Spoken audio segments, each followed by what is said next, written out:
السلام علیکم ورحمۃ اللہ وبرکاتہ۔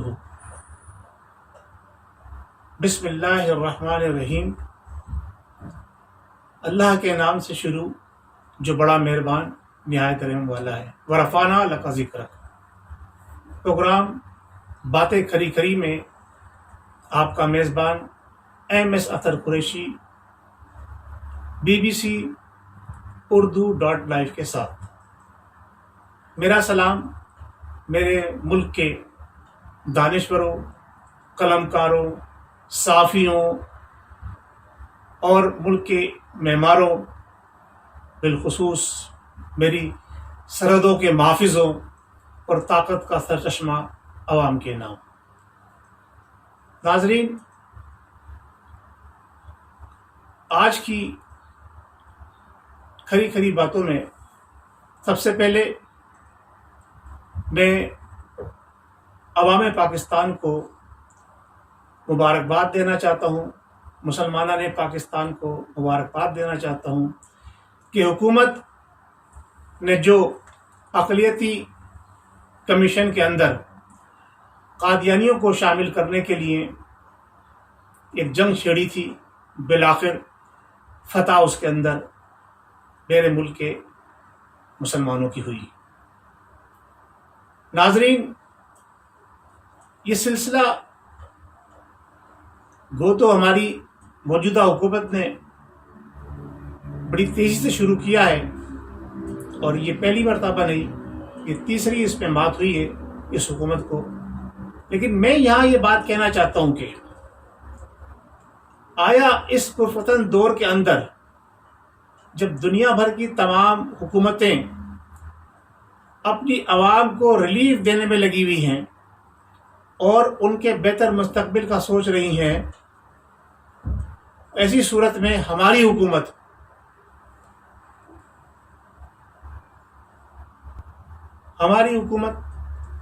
ایک نئی، اور اس کے بعد پھر ایک نئی، پھر اس کے ایک بعد نئی جنگ چھیڑ کر شروع ہو جاتی ہے۔ میں آج جو حکومت وقت سے اور اپنے چیف جسٹس صاحب سے مطالبہ کرنے جا رہا ہوں کھری کھری باتوں کے اندر، وہ یہ ہے کہ اب جزا اور سزا کا وقت آ گیا ہے۔ اب اس سلسلے میں حکومت کو کام کرنا چاہیے۔ سب سے پہلے تو کمیشن جنہوں نے بنایا اور اس کمیشن کے اندر اس اقلیتی فرقے کو شامل کرنے کے لیے جن لوگوں نے منظوری دی، ان تمام افراد سے دوبارہ حلف لیا جائے، اور اس میں خاص طور سے وزیر اعظم پاکستان اور مذہبی امور کے وزیر نور الحق قادری صاحب سب سے پہلے عوام کے سامنے آئے اور عوام سے باقاعدہ معافی مانگے کہ انہوں نے 2 جگہ عوام کو ورغلانے کی، بہکانے کی کوشش کی، اور الحمدللہ وہ ناکام رہے۔ تو لہٰذا سب سے پہلے میں اپنے تمام مذہبی امور کے اسکالروں اور اپوزیشن پارٹی کے رہنماؤں سے یہ گزارش کرتا ہوں کہ وہ فوری طور پر کوئی ایسا لائحہ عمل تیار کریں کہ جس کے تحت جن افراد نے اس کمیشن کے اندر رپورٹ پہ دستخط کیے تھے، ان تمام افراد سے دوبارہ حلف لیا جائے اور ان کو فوری طور پر ایک ٹائم پیریڈ دے دیا جائے۔ اگر وہ دوبارہ حلف لینے پہ تیار نہیں ہیں تو ان کے خلاف تحریک چلا کے انہیں اسمبلیوں سے فارغ کیا جائے۔ کیوں کہ یہ فتنہ اس دفعہ تو پھر دب گیا ہے، لیکن یہ لوگ باز آنے والے نہیں ہیں۔ جس طرح سے قادیانی باز آنے والے نہیں ہیں، اسی طرح سے ان کے یہ ہواری، ان کے یہ چاہنے والے، کیونکہ جہاں تک شرعی معاملے کی بات ہے تو ہم اسلامی نظریاتی کونسل میں جائیں گے، اور ہمارا حق بنتا ہے عوام پاکستان کا اور تمام جو جماعتیں ہیں مذہبی، ان کا بھی حق بنتا ہے کہ وہ بھی اسلامی نظریاتی کونسل میں جائیں اور وہاں جا کر یہ اپیل دائر کریں کہ جن لوگوں نے اس بل کو پاس کرنے میں حکومت کا ساتھ دیا یا اس پر دستخط کیے، ان کے متعلق شریعت کیا فیصلہ کرتی ہے۔ کیوں کہ جہاں تک میری معلومات ہے کہ فتنہ قادیانیت کو سر کچلنے کے بعد یہ بات مسلمہ طور پر سامنے آئی تھی کہ ان کے ساتھ کسی قسم کے روابط رکھنے والا، ان کو پرموٹ کرنے والا اور ان کو اپنے برابر بٹھانے والا وہ انہی کے زمرے میں جائے گا. اس کا تصور یہی کیا جائے گا کہ وہ ان کا ساتھی ہے. جو ان کا ساتھ دینے والا ہے اس پر بھی وہی قانون لاگو ہوں گے جو ان پر قانون لاگو ہوتے ہیں. تو لہٰذا فوری طور پر میرا تمام دینی مذہبی جماعتوں سے، اسکالروں سے اور بالخصوص اپوزیشن سے یہ مطالبہ ہے کہ وہ فوری طور پر اسمبلی کے اندر ایک ایسا ریزولوشن لے کر آنے کی کوشش کریں، ایسی قرارداد پیش کریں کہ جس کے ذریعے جن لوگوں نے ان کا ساتھ دیا تھا ان کو دوبارہ حلف اٹھانا پڑے، ورنہ انہیں اسمبلی کی نشستوں سے فارغ کیا جائے تاکہ اس قسم کی جسارت دوبارہ یہ کبھی نہ کر سکیں. اس کے بعد کیونکہ یہ اپنے آپ کو بار بار مسلمان ہونے کا دعویٰ کر رہے ہیں تو لہٰذا ان کے اوپر وہ قانون لاگو کیا جائے جو کہ مرتد کے زمرے میں آتا ہے، اور اس کی سزا کیا ہے وہ بھی ہماری اسلامی نظریاتی کونسل جو ہے وہ عوام کے سامنے لے کر آئے اور اس کے مطابق چیف جسٹس آف پاکستان ان کو سزائیں دے. ناظرین، یہاں پر یہ بات تو پایہ تکمیل تک پہنچی. اب اس کے ساتھ ساتھ دیکھنا یہ ہے کہ ہماری موجودہ حکومت جو اس وقت دنیا بھر کے معاشی حالات ہونے جا رہے ہیں، آئندہ چند ہفتوں میں تمام صورتیں آپ کے سامنے آ جائیں گی. اس طویل ترین لاک ڈاؤن کے بعد دنیا بھر کی تمام بڑی قوتوں کی معیشت جو ہے وہ زموں بوس ہوتی چلی جا رہی ہے. تو پھر پاکستان جیسا ایک چھوٹا اقلیتی ملک، ایک چھوٹا اکثریت رکھنے والا ملک، وہ کہاں تک اپنی معیشت کو سنبھال سکتا ہے؟ اس سلسلے میں ہماری حکومت کے اقدامات کیا ہونے چاہیے؟ ہماری حکومت نے اب تک کیا راز اقدامات کیے ہیں؟ اگر نہیں کیے تو کیوں نہیں کیے، اور اگر اب بھی نہیں کریں گے تو پھر کب کریں گے؟ لہٰذا حکومت کو فی الفور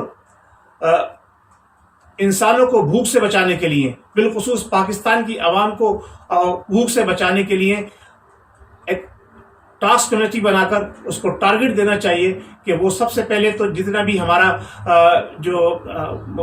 وسائل ہیں، جو ہماری پیداوار ہے پاکستان کی، جس میں فوڈ کے اوپر خاص طور سے ہم زور دیں گے کہ اس کو کسی بھی طریقے سے باہر ایکسپورٹ نہ کیا جائے جب تک حالات نارمل نہیں ہو جاتے. اس کے ساتھ ساتھ جیسے میں نے شروع میں کہا کہ سزا اور جزا کا وقت آ گیا ہے، تو وہ تمام لوگ جو اب تک مقدمات کے اندر ملوث رہے اور ان کے اوپر مختلف کمیشن مختلف سزائیں دے چکا ہے، اس پر فوری طور پر عمل درآمد کیا جائے. یہ رمضان مبارک کا برکتوں والا مہینہ ہے، اس مہینے سے اس کی ابتدا کی جائے اور سب سے پہلے اس کمیشن کے اندر ان لوگوں کو لایا جائے کہ جو ملک کے غدار ہیں، جنہوں نے ملک کے خلاف باتیں کی ہیں، جنہوں نے ملک کی معیشت کو لوٹا ہے، جنہوں نے ملک کے عوام کا پیسہ لوٹا ہے، اور وہ لوگ بھی اس میں شامل ہونے چاہیے جو پیسہ لوٹ کے ملک سے باہر چلے گئے ہیں. لہٰذا اس طرف بھی میں حکومت کی توجہ دلانا چاہتا ہوں. تیسری اور بڑی اہم بات یہ ہے کہ اب اس قسم کی حالات دوبارہ ہمارے ملک میں کریٹ نہ ہوں، اس کے لیے ایک آزاد کمیشن مرتب کیا جائے جس کی ذمہ داری ہو کہ ہر دور کے اندر وہ ایسی اصطلاحات حکومت کے سامنے پیش کرتا رہے کہ جس سے ملک ترقی کی طرف گامزن ہو، نہ کہ جناب علی ملک پستی کی طرف جائے. اور جہاں تک مسئلہ قادیانیت ہے، اس کو بالکل سرے سے کچلنے کے لیے سب سے پہلے اسلامی نظریاتی کونسل کو ہی ذمہ داری یہ سونپی جائے کہ ان کو ایک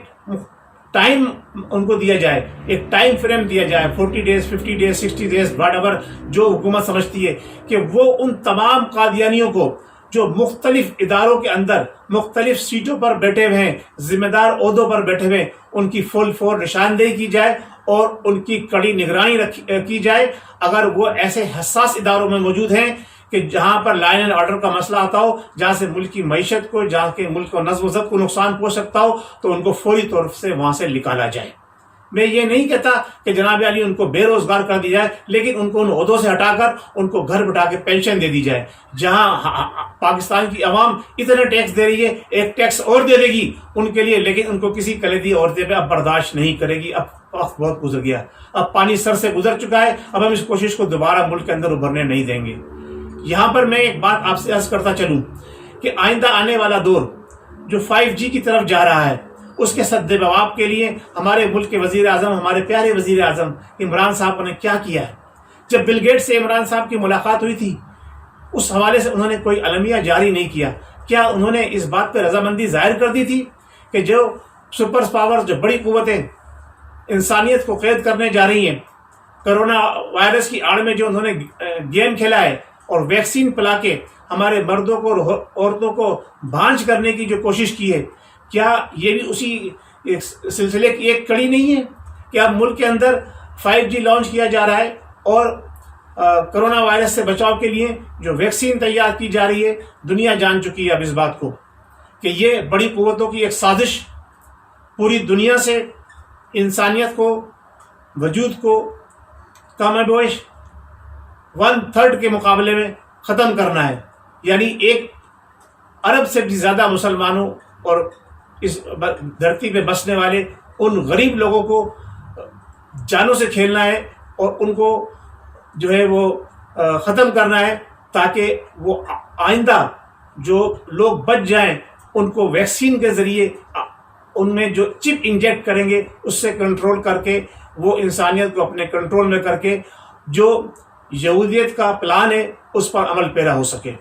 لہٰذا ہمیں فوری طور پر ہماری اسلامی نظریاتی کونسل، یہاں پر بھی کام اسلامی نظریاتی کونسل کا ہے کہ وہ باہر سے آنے والی کوئی بھی ایسی ویکسین، کوئی بھی ایسی دوا جس کو یہود و ہنود ہمیں مفت میں دیتے ہیں بلکہ ان کو ہمارے بچوں کو پلانے کے اخراجات بھی دیتے ہیں. ایک طرف تو یہ یہود و ہنود سیریا میں، یمن میں، عراق میں، لیبیا میں ہمارے مسلمانوں کو قتل عام کرتے ہیں اور انہیں جناب علی بچوں کو گیس کے ذریعے ختم کر دیا جاتا ہے، ان پہ گیس چھڑک کر. دوسری طرف یہ ہمارے اتنے ہمدرد ہو گئے کہ جناب ہمیں یہ دوائی بھی دے رہے ہیں، دوائی پلانے کے اخراجات بھی دے رہے ہیں. اس کی کیا وجہ ہے؟ اس بات پر بھی غور کیا جائے. اور میرا حکومت سے یہ مطالبہ ہے کہ حکومت اور خاص طور سے ہمارے چیف جسٹس آف پاکستان اور ہماری نظریاتی اور جغرافیائی سرحدوں کی حفاظت کرنے والے ہمارے ملک کے سپاہی، ہمارے معمار، ان سے میری گزارش یہ ہے کہ اس قسم کی جو بھی حرکات ہمارے ملک میں ہو رہی ہیں اور ان کو جو ہوا دے رہا ہے اس کے خلاف سخت سے سخت کارروائی کی جائے. اور خاص طور سے ایک بات میں یہاں پر اور بھی کہنا چاہتا ہوں، وہ بات یہ ہے کہ ہمارے ملک کے اندر ہمارا میڈیا آزاد ہے، اور وہ اتنا آزاد ہے کہ ہمارے میڈیا کے کچھ بہت اہم افراد بیرون ملک جاتے ہیں، وہاں جا کر ان کو پاکستان کے خلاف ورگلاتے ہیں. اور خاص طور سے میں ذکر کروں گا کہ بنگلہ دیش میں جا کر ہمارے ایک میڈیا پرسن نے وہاں کی حکومت کو، جنہوں نے پاکستان کی اس جنگ کے اندر 1973 کی جنگ کے اندر پاکستان کا ساتھ دیا تھا، ان کے خلاف ورگلایا اور پھر بنگلہ دیش کی حکومت نے ان کو مختلف جھوٹے کیسوں میں پھنسا کر پھانسی کی سزائیں دی. تو ایسے میڈیا پرسن کے خلاف میں یہ سمجھتا ہوں کہ ہمارے وزیر اعظم کے جو مشیر جناب سلیم باجوہ صاحب تشریف لے کر آئے ہیں،